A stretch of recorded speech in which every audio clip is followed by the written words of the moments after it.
do Senhor era de muita valia naqueles dias. Não havia visão manifesta.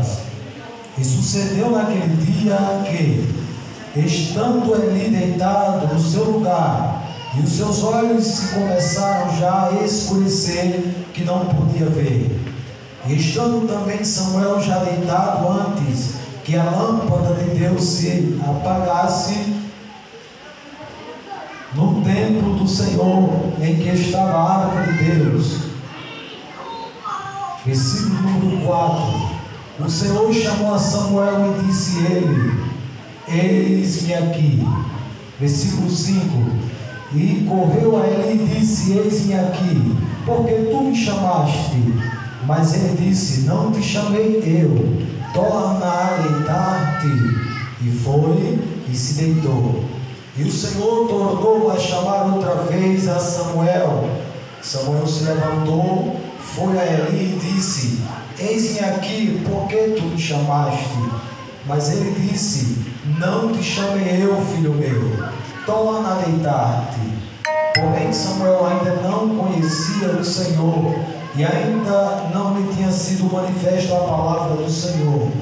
O Senhor, pois, tornou a chamar Samuel terceira vez, e ele se levantou, foi a Eli e disse: eis-me aqui, porque tu me chamaste. Então entendeu Eli que o Senhor chamava o jovem. Versículo 10. Então veio o Senhor a Eli e esteve, e chamou como das outras vezes: Samuel, Samuel. E disse Samuel: fala, porque o teu servo ouve. Versículo 15, para finalizar, diz: e Samuel ficou deitado até pela manhã. Então abriu as portas da casa do Senhor, porém temia Samuel relatar esta visão a Eli. Meus irmãos, esse texto que ali temos alguns versículos, eu pulei, porque quero rapidamente trazer uma reflexão a respeito de cada um desses versículos. Nós somos conhecedores desse texto, creio que toda a igreja bem conhece a história desse adolescente ainda, aproximadamente 12 anos, Samuel tinha. Nessa época era um jovem adolescente.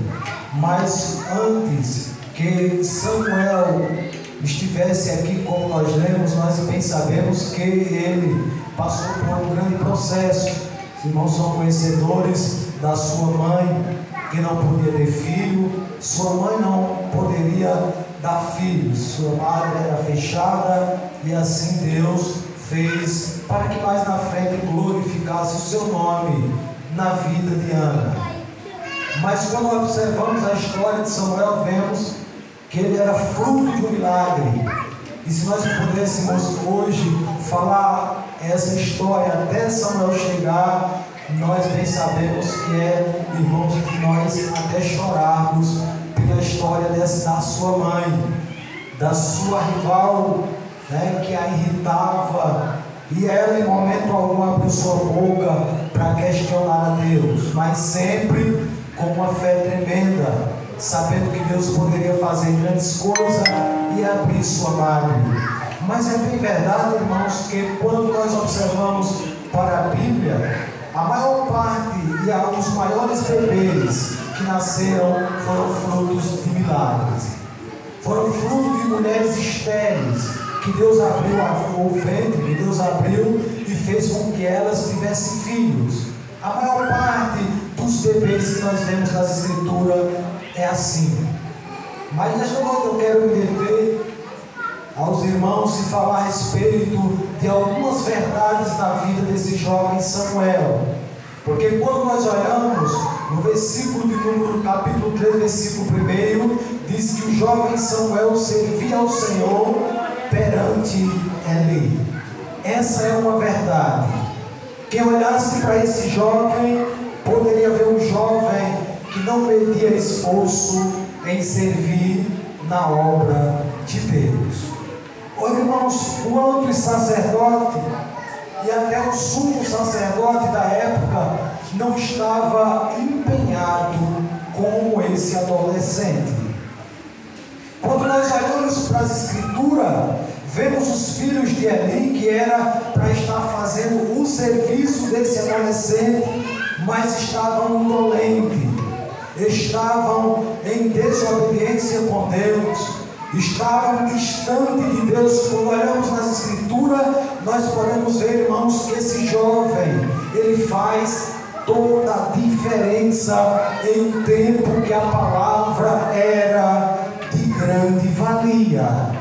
Eu entendo aqui que Deus não precisa de pessoas com idade, no caso que elas não vêm estar segundo a palavra de Deus.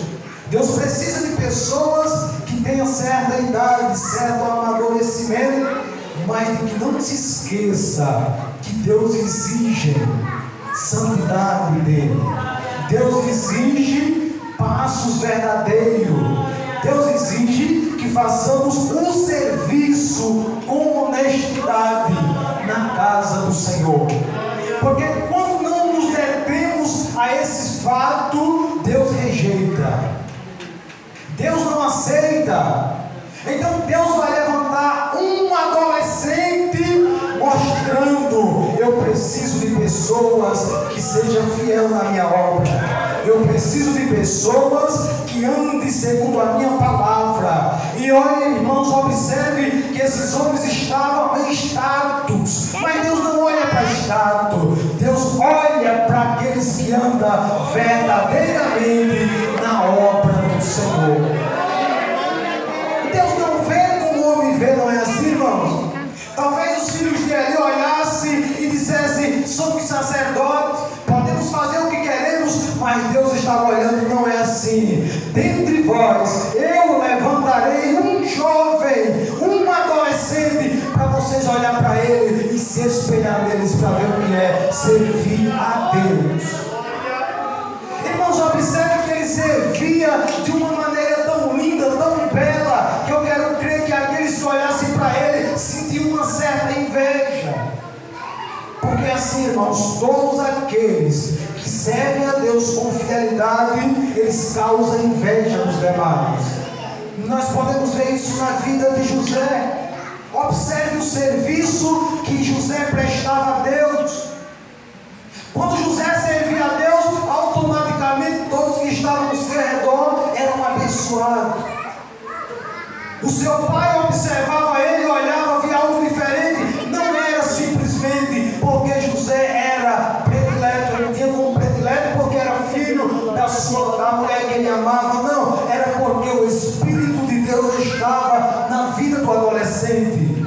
Nós podemos ver que ele não apenas servia ao seu pai de uma maneira prudente, mas até o ímpio que não servia a Deus, quando ele estava em serviço para com ele, ele não deixava de servir com prudência e com amor.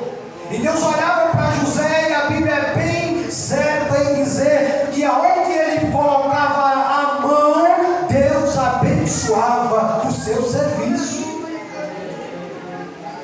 Quando eu olho para esse jovem, Samuel, ele é muito parecido com esse jovem José também. As características são muito parecidas, essas verdades, na vida de ambos. Porque quando nós olhamos para José, os seus irmãos poderiam olhar para ele e dizer assim: eu quero aprender com José. Mas é porque ele é novo? Não, é porque o Espírito de Deus estava na vida dele. Não é porque José era mais bonito, não era porque ele tinha uma túnica de várias cores, não, é porque o Espírito de Deus estava na vida dele, ele era diferente dos demais. Os outros, eles precisavam passar por um processo até chegar no nível de José. Então eu olho e observo que Deus não escolhe, irmãos, não é por idade, não é por aparência, mas Deus quer fidelidade. Então José servia ao seu pai, o seu pai admirava da maneira que o servia. E os seus irmãos, quando olhavam, era para ele dizer: eu quero servir como José, eu quero andar como José, eu quero falar como José, eu quero ser um José na minha vida. Mas simplesmente eles faziam de tudo contra ele. Eles faziam tudo para não ver aquele jovem, porque onde aquele jovem quando nós olhamos na Bíblia, talvez quando ele foi vendido para os seus irmãos, alguém poderia dizer: ele agora vai parar de servir com fidelidade. Ele agora não vai servir mais a Potifar. Ele agora não vai estar mais com um serviço prudente, porque ele é um ímpio, porque ele agora vai estar com raiva, com angústia, com maldade. Escute, quem tem Deus no coração, ele serve ao seu pai que é crente com fidelidade, mas ele serve ao ímpio também com fidelidade.